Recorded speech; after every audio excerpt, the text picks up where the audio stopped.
Hello everyone, कैसे हैं आप लोग। आज की हमारी कहानी है बिन दूल्हे की बारात और नागिन का बदला। अगर आपने मेरे चैनल को सब्सक्राइब नहीं किया है तो जल्दी से सब्सक्राइब कर लो, क्योंकि मेरे चैनल पर आपको हमेशा 6 बजे इसी तरीके की कहानी हमेशा देखने को मिलेंगी। तो कहानी स्टार्ट करते हैं। एक राज्य में एक राजा और रानी बहुत ही प्रेम से रहते थे। दोनों के बीच में बहुत प्यार था। दोनों की शादी को कई साल बीत गए थे, लेकिन दोनों की कोई संतान नहीं थी। राजा को हमेशा इस बात की चिंता लगी रहती थी कि उनके बाद इस राजगद्दी को कौन संभालेगा, और उनकी प्रजा भी उनसे हमेशा यही सवाल करती थी कि महाराज, आपके बाद इस राजगद्दी को कौन संभालेगा। आप एक सर्वश्रेष्ठ राजा हैं, इसीलिए हम चाहते हैं कि हमारे बच्चों के समय में आपकी ही कोई संतान इस राजगद्दी को संभाले। राजा के दिमाग में हमेशा यही बातें चलती रहती थी, इसीलिए राजा काफी चिंता में रहने लगे। एक दिन राजा काफी उदास होकर रानी के कक्ष में जाते हैं और रानी से कहते हैं, हमारी कोई संतान नहीं है। बिना संतान के ये जीवन व्यर्थ सा लगता है। मुझे तो लगता है कि अगर हमारी कोई संतान नहीं हुई तो मैं तो ये जीवन ही त्याग बैठूंगा। इतनी गंभीर बात कहकर राजा रानी के कमरे से बाहर आ जाते हैं, और रानी पूरी रात इन्हीं बातों को सोचती रही, जिसके कारण उसे पूरी रात नींद नहीं आई। रानी सोचती है, मुझे और इस प्रजा को महाराज की बहुत जरूरत है, और अगर महाराज नहीं रहे तो मेरा और इस प्रजा का क्या होगा। महाराज की प्रजा वैसे भी उनसे कितना प्यार करती है। इन्हीं सारी बातों को सोचकर रानी एक फैसला करती है कि वह राजा को झूठ बोलेगी कि वह गर्भवती है।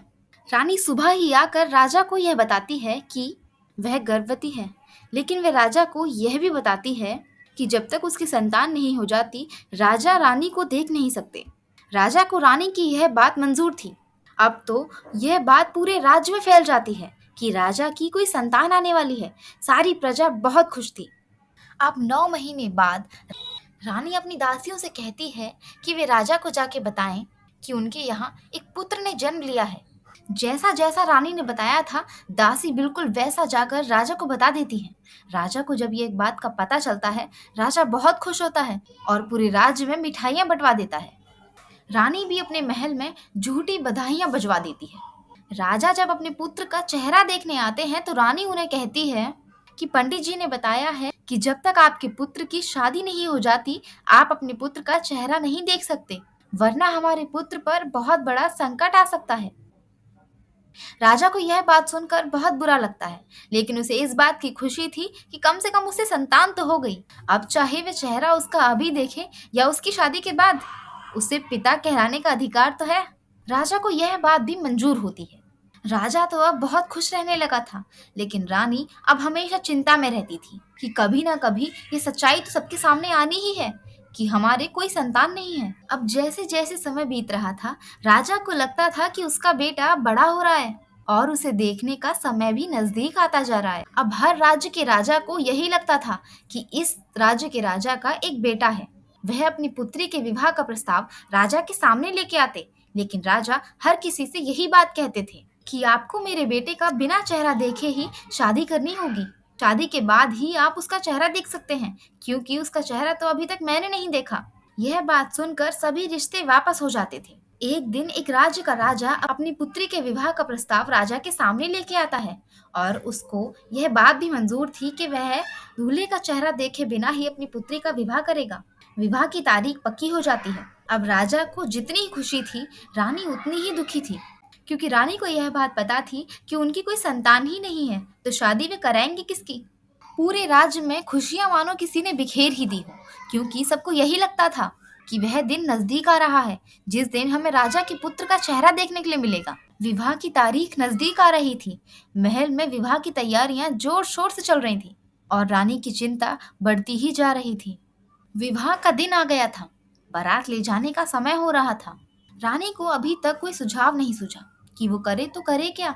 वह सोचती है कि आज उसके मनगढ़ंत बेटे की बारात जा रही है, जिसमें उसका बेटा ही नहीं है। तो रानी एक आटे का पुतला बनाकर डोली में बिठा देती है और डोली उठाने वालों से कहती है कि इस डोली का पर्दा बिल्कुल रास्ते में कहीं हटना नहीं चाहिए। बारात महल से चल देती है। बारात में राजा भी शामिल था और बहुत ही खुश था कि बारात जब पहुंचेगी उसे उसके बेटे का चेहरा देखने को मिलेगा। बारात एक घने जंगल में से निकलती है। सभी लोग काफी थक जाते हैं, तो वह उसी जंगल में थोड़ी देर आराम के लिए रुक जाते हैं। उसी जंगल में एक इच्छाधारी नाग नागिन का जोड़ा रहता था। वह आपस में प्रेम भरी बातें कर रहे थे। अचानक से नाग का ध्यान नागिन से हटकर बार बार उस बारात की तरफ जा रहा था। नागिन नाग से पूछती है कि अभी तो आपका ध्यान सिर्फ मेरी तरफ था, अब आपका ध्यान कहाँ भटक रहा है? तो नाग नागिन से कहता है, तुम्हें पता है, आज कुछ ऐसा हुआ है जो कभी नहीं हुआ। आज एक बिना दूल्हे की बारात जा रही है। नागिन कहती है, ऐसा कैसे हो सकता है? बिना दूल्हे की बारात कभी जाती देखी है? नाग कहता है, लेकिन ऐसा ही हुआ है। वो बारात देख रही हो, उस बारात में दूल्हा नहीं है। सोचो, जब बारात लड़की वाले के यहाँ पहुंचेगी और वह दूल्हे को ही नहीं देखेंगे तो उन पर क्या बीतेगी, खासकर उस लड़की पर क्या बीतेगी। नागिन कहती है, ये सब तो है, लेकिन हम कर भी क्या सकते हैं?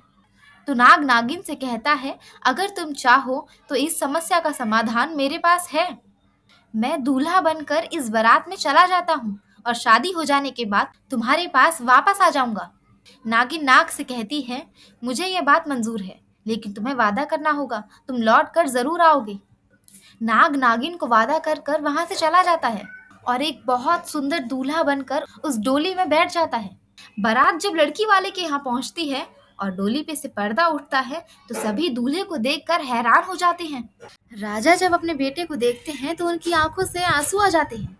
वे सोचते हैं कि मेरा बेटा कितना सुंदर है, इसीलिए पंडित ने मना किया था कि मैं अपने बेटे को नहीं देख सकता, ताकि मेरे बेटे को नजर ना लग जाए। और यहाँ महल में रानी पूजा पाठ में लग जाती है ताकि भगवान की कृपा से कोई चमत्कार हो जाए और उस मूर्ति में प्राण आ जाए। और यहाँ विवाह संपन्न हो जाता है।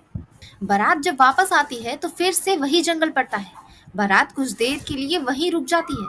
वह नागिन जब अपने नाग को देखती है तो वह कहती है, अब तो विवाह संपन्न हो गया है, आप अब वापस आ जाइए।